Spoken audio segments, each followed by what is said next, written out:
quel était le programme et comment est-ce qu'il a été en plusieurs étapes? Est-ce que tout était effectivement en remote ou est-ce qu'à un moment vous vous êtes dit ça serait peut-être bien quand même qu'on les fasse se rencontrer? Enfin voilà. Alors, donc on a un programme en 3 temps. Et je répondrai à la deuxième question juste après sur le remote. Donc le programme, le module 1 était davantage axé sur je dirais le développement et la conscience de soi, le leadership style, leur permettre au travers d'un assessment d'évaluation HBDI, c'était le cas, il y a un 360 degrés pour les excellers, finalement partir d'une analyse, d'avoir de la perspective sur leur manière dont ils interagissent avec les autres, la manière dont ils communiquent également. Et donc, au travers également d'un certain nombre de sessions de coaching qui ont été ensuite proposées à nos participants. Donc, il y avait vraiment cette idée finalement de développement de soi et de prendre du recul et de s'assurer qu'on se connaisse bien pour pouvoir avancer sur le leadership, sur leur personnalité, leur manière dont ils leadent à la fois en tant qu'individuel contributeur, mais également en tant que manager. On a également fait intervenir au travers de tables rondes autour du leadership inclusif. On a également l'opportunité d'avoir des leaders qui viennent d'horizons différents pour également confronter finalement cette projection et cette bulle qu'est Criteo dans un monde beaucoup plus élargi et qui n'est pas uniquement start-up, mais tout en gardant cet écosystème jamais très loin.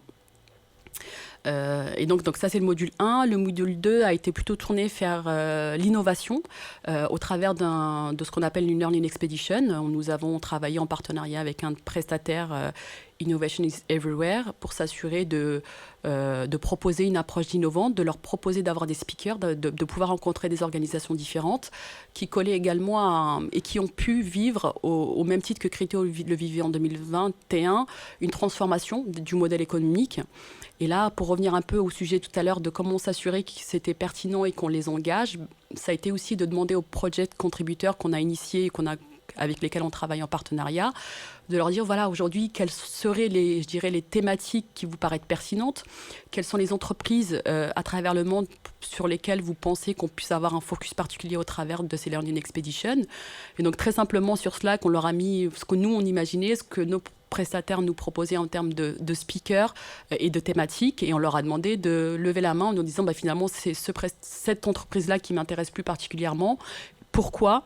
Et ça nous a permis finalement d'affiner notre feuille de route. Et quand on est arrivé sur ce deuxième module qui a eu lieu au mois d'octobre-novembre, on avait quelque chose qui collait à la fois à un retour d'expérience et en même temps on a de la perspective sur l'innovation et une approche de la transformation par d'autres speakers.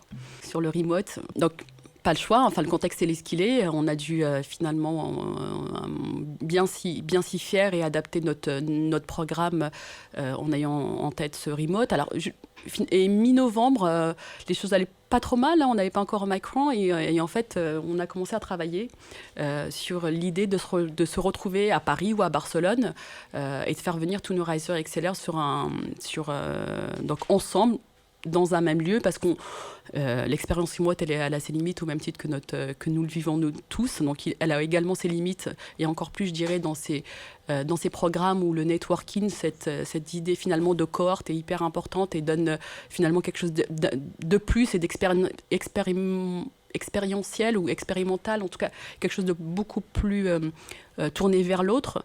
Et donc c'est dans cette idée-là, on avait commencé à avoir un budget en tête, et finalement Macron est venu raser et balayer un peu tout cette envie, mais on ne perd pas le nord, et on se dit que cette cohorte aura peut-être l'occasion de se retrouver pour préparer cette deuxième vague qu'on aurait en 2022, une connexion naturelle avec peut-être notre nouvelle cohorte. Donc non, on ne perd pas, et on souhaite vraiment leur donner l'opportunité de pouvoir se rencontrer en physique et en live.